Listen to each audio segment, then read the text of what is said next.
So if somebody's going to get this procedure done, walk me through what it's like when I go into the clinic to get this done. How long does it take? When can I notice a difference? And when can I have my joint back normally, or how long can I expect, I guess? Well, every joint is different. Every joint heals differently. Every joint has a different pathology, and every person's own psychology is different. So I generally find that happy people seem to heal faster. There are certain categories of people I won't mention who just won't heal. They may have a pain syndrome that's at a 9 out of 10, and we bring that down to a 1, and then in their psychology, that 1 becomes a 9 again. So they're going to complain no matter how good they feel. So there's a lot of different variables involved with this. So I'd have to talk in generalities. Sure. You pick the joint and I'll comment. Well, most popular you said is the knee, so let's stick with that. Well, let's say a person comes in with a meniscal tear. That's common. I'm going to guess I have 2 meniscal tears. I'm going to guess that you have some meniscal tears, even if we don't have terrible pain in our knee, just because we've been athletes and we've used our knees. What is a meniscal tear? It doesn't have to be much of anything. If it's a large enough flap such that it can get in between the joint and keep you from extending or bending your knee, then it's a problem. Then it should be taken care of surgically, probably. Otherwise, if a person has full range of motion of their knee joint or any other joint, I think prolotherapy is the way to go, or PRP.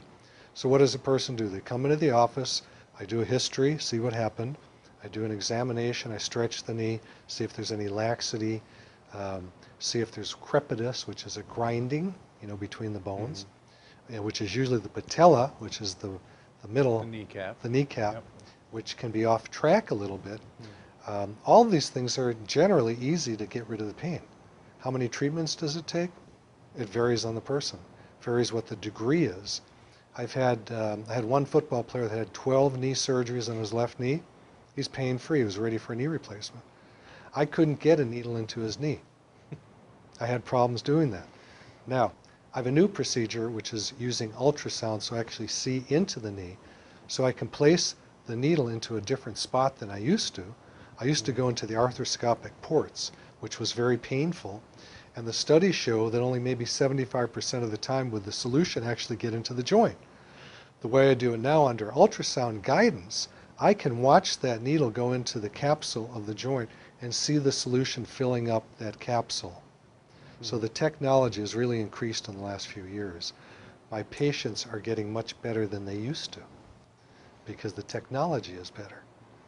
Plus the technology of PRP has come into being, which is platelet-rich plasma, which is the process of drawing blood from a person's arm, taking it into a centrifuge, spinning it down, taking the platelets out, and injecting those instead of dextrose or some other solution.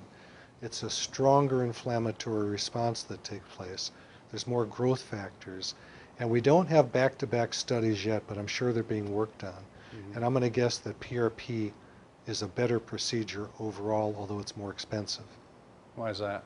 We have to buy a kit. Don't have to, but it's safer to use a kit. And that is a very expensive kit to buy. Plus it takes us more time to do it. We have to draw the blood, we have to spin it, we have to do different chemical changes to it, and then put it back in the body. So whereas doing, let's say, knee prolotherapy with dextrose might take me a total, if the patient's not speaking, comes in the office, wants to get out quick, it may take me 3 minutes on the short end. The injection takes a minute. With PRP, it's going to take probably a half hour. Okay. But with the prolotherapy, let's stick with the knee. They can go in, get it done, and literally walk out in minutes, That's right? the best thing about prolotherapy of any kind, even PRP. Person comes in the office, they take a break from work, they get back in their car, and go back to work. Now, I shouldn't say this because if my patients are listening, they'll get mad at me. But I can do prolotherapy on myself. I can inject myself. And I may go out and do sports the same day because I can do it for free.